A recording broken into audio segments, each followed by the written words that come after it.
Bismillah, Assalamualaikum warahmatullahi wabarakatuh. Selamat pagi anak-anak. Bagaimana kabarnya hari ini? Alhamdulillah, kita masih diberikan kesempatan untuk dapat berkumpul di tempat ini melalui virtual class ini. Nah, anak-anak, siapa yang tidak hadir hari ini? Hadir semua ya, bagus. Perlu kalian ingat dan kalian ketahui bahwa kehadiran adalah salah satu yang paling penting ibu nilai. Jadi, kalian itu harus usahakan tingkat kehadirannya itu harus hadir terus. Nah, baik, sebelum kita melanjutkan pembelajaran kita hari ini, alangkah baiknya kita baca doa dulu. Yang dipimpin sama ketua kelasnya. Silakan ketua kelasnya pimpin doa. Doa dimulai.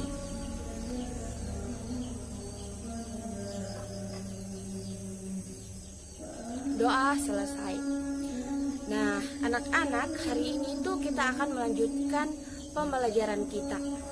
Yaitu kita akan belajar tentang globalisasi. Ada yang sudah tahu itu apa itu globalisasi? Belum ya? Ya, nanti sebentar Ibu akan menjelaskan apa itu globalisasi.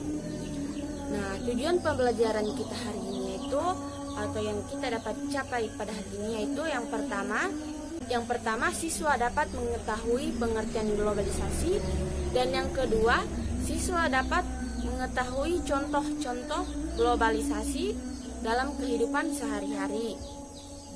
Nah, yang ketiga itu siswa dapat mengetahui dampak positif dan dampak negatif globalisasi. Baik anak-anak, kita langsung saja ke materinya. Simak baik-baik ya penjelasannya. Baik anak-anak, yang pertama itu kita akan bahas atau Ibu akan jelaskan tentang pengertian globalisasi. Nah, perlu kalian ketahui, globalisasi itu berasal dari kata globalization, yang berarti globa itu dunia, lisation itu sama dengan proses.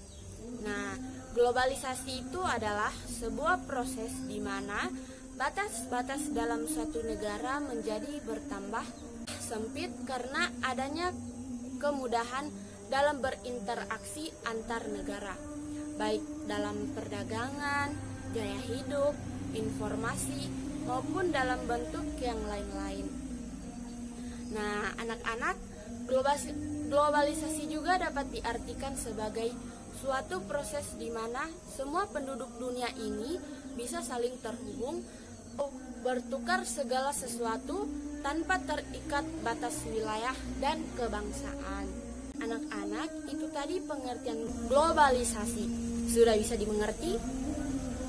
Ya, bisa ya, kalau Ibu tanya bisa jawab apa itu pengertian dari globalisasi. Nah, penjelasan yang kedua yaitu tentang faktor-faktor penyebab terjadinya globalisasi. Ada yang tahu apa saja faktor-faktornya? Belum ya? Baik, yang pertama itu, faktor yang pertama, perkembangan informasi, teknologi, dan komunikasi yang berperan penting dalam memudahkan manusia dimanapun, kapanpun berada.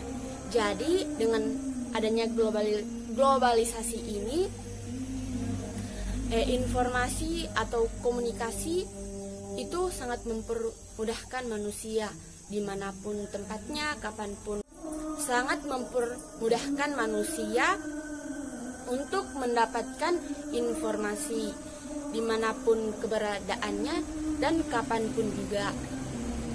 Nah, faktor yang kedua itu adanya kerukunan antar negara yang bisa memungkinkan terjadinya kerjasama antar negara, baik dalam ekonomi, politik, maupun budaya. Nah, jadi anak-anak, globalisasi itu bisa membuat kerukunan antar negara. Nah, faktor yang ketiga yaitu berkembangnya teknologi transportasi yang mempermudah akses transportasi dan ekspedisi antar negara. Contohnya itu kita kan sekarang ini berada di Indonesia. Mungkin anak-anak ingin pergi ke Korea misalnya, sudah ada transportasi yang cepat, yaitu dengan naik pesawat. Nah, itu tadi faktor-faktor penyebab terjadinya globalisasi. Sekarang kita akan membahas contoh-contoh globalisasi dalam kehidupan sehari-hari. Nah, contoh yang pertama itu banyaknya produk asing atau banyaknya produk dari luar yang beredar di Indonesia, mulai dari busana, baju, alat elektronik, hingga makanan pun itu sangat banyak produk-produk asing yang berada di Indonesia. Nah, yang kedua, banyak supermarket yang menggantikan pasar swalayan. Yang ketiga, pergantian manusia dengan tenaga mesin. Misalnya, buru-buru pabrik telah digantikan oleh mesin yang lebih efisien. Misalnya pekerja buruh sekarang itu menggunakan tenaga mesin, bukan tenaga manusia lagi. Nah, yang keempat, jual beli online berkembang sehingga jual beli tidak dilakukan hanya di pasar. Nah, jadi sekarang itu anak-anak banyak yang para penjual itu berjualan online, seperti misalnya itu di Facebook atau di Instagram. Yang kelima, teknologi baru bisa diakses semua orang, misalnya video call, email, sosmed lainnya, bukan lagi hal yang asing bagi masyarakat. Nah, kalian pun itu sebenarnya sudah tahu apa-apa saja sosmed yang sekarang ini. Nah, sekarang contoh-contoh produk perdagangan di era globalisasi. Nah, contohnya itu yang produk perdagangannya di era globalisasi, yang pertama itu batik dari Indonesia. Nah, bisa dilihat gambarnya. Ada juga mobil dari Jepang, karpet dari Turki, susu dari Selandia Baru, boneka dari Tiongkok, dan masih banyak contoh-contoh lainnya. Kalian bisa baca di buku ya anak-anak. Nah, setelah kita membahas contoh produk, kita langsung ke dampak positif dan dampak negatif dari globalisasi. Yang pertama itu dampak positif. Apa saja sih dampak positif dari globalisasi itu? Nah, yang pertama, dampak positifnya yang pertama, meningkatkan etos kerja yang lebih tinggi. Yang kedua, menyebabkan kehidupan ekonomi lebih produktif dan efektif. Yang ketiga, tingkat kehidupan yang lebih baik. Nah, yang keempat, dapat memperoleh model dan teknologi yang lebih baik. Yang kelima, meluasnya pasar untuk produk dalam negeri. Nah, itu tadi dampak-dampak positif dari globalisasi.